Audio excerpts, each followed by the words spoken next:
کسی کا حال دیکھ کر کوئی فیصلہ نہ کرنا، کیونکہ ہر ولی کا ایک ماضی اور ہر گناہگار کا ایک مستقبل ہوتا ہے۔ پردہ آنکھوں سے ہٹانے میں بہت دیر لگی، ہمیں نظر آنے میں بہت دیر لگی۔ نظر آتا ہے جو ویسا نہیں ہوتا کوئی شخص، خود کو یہ بات بتانے میں بہت دیر لگی۔ ایک یہودی نے حضرت علی رضی اللہ تعالیٰ عنہ سے کہا کہ تمہارا اللہ نظر کیوں نہیں آتا؟ حضرت علی رضی اللہ تعالیٰ عنہ نے کہا کہ تم سورج کو غور سے دیکھو۔ اس نے کہا میں تو اس کو دیکھ نہیں سکتا۔ حضرت علی رضی اللہ تعالیٰ عنہ نے فرمایا کہ تم سورج کو دیکھ نہیں سکتے تو سورج بنانے والے کو کیسے دیکھ سکو گے؟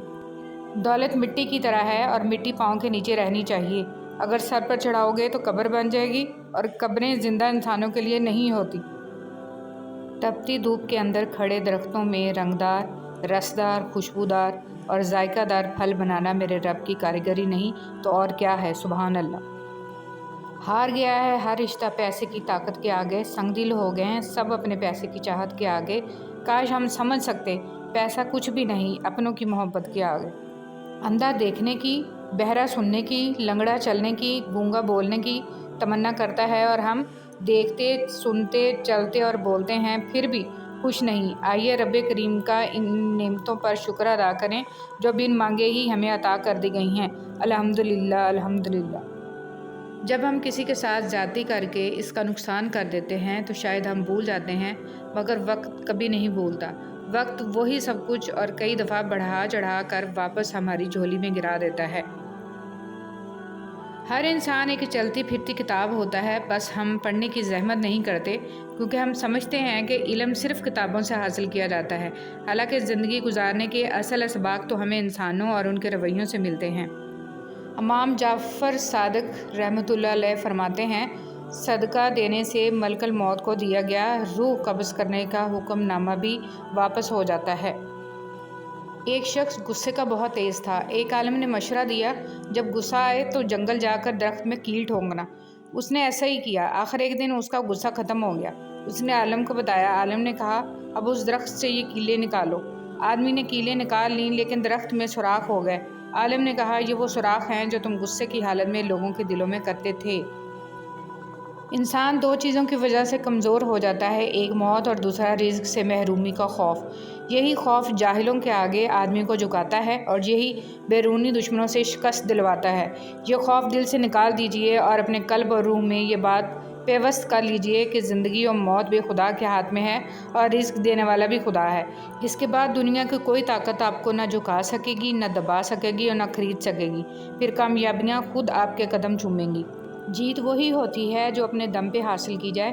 دوسروں کے آسرے پہ رہنے والے آخر میں اکثر خوار ہی ہوتے ہیں۔ محنت تو بلندیوں پر جانے کے لیے چاہیے، نیچے گرنے کے لیے تو صرف ہاتھ چھوڑنے ہیں۔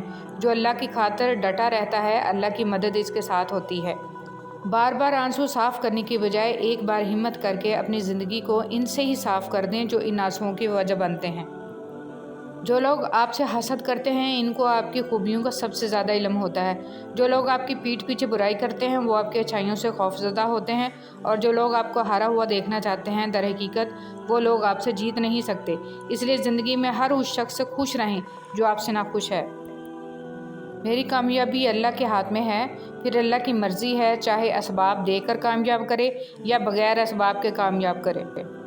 اگر آپ جنونی ہیں تو ایک دن میں 2 دن کا کام کریں گے، اگر آپ منظم ہیں تو ایک دن میں 10 دنوں کا کام کریں گے، لیکن اگر آپ صاحب بصیرت ہیں تو آپ ایک دن میں 100 دنوں کا کام بھی کر سکتے ہیں۔ ہمیشہ کے لیے کہاں رہنا ہے؟ جنت میں۔ اور تیاری کس چیز کی کر رہے ہو؟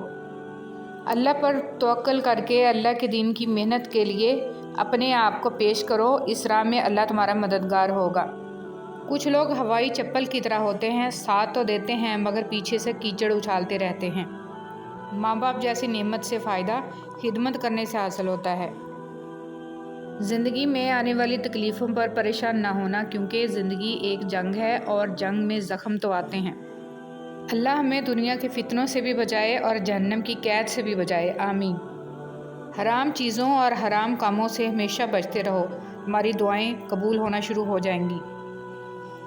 یاد رکھیں، آپ جو کچھ کسی کے بارے میں کہہ رہے ہیں اس کو اللہ کی عدالت میں ثابت بھی کرنا ہے، اس لیے سوچ سمجھ کر لکھو اور بولو کہ الزام لگا رہے ہو یا حقیقت بول رہے ہو۔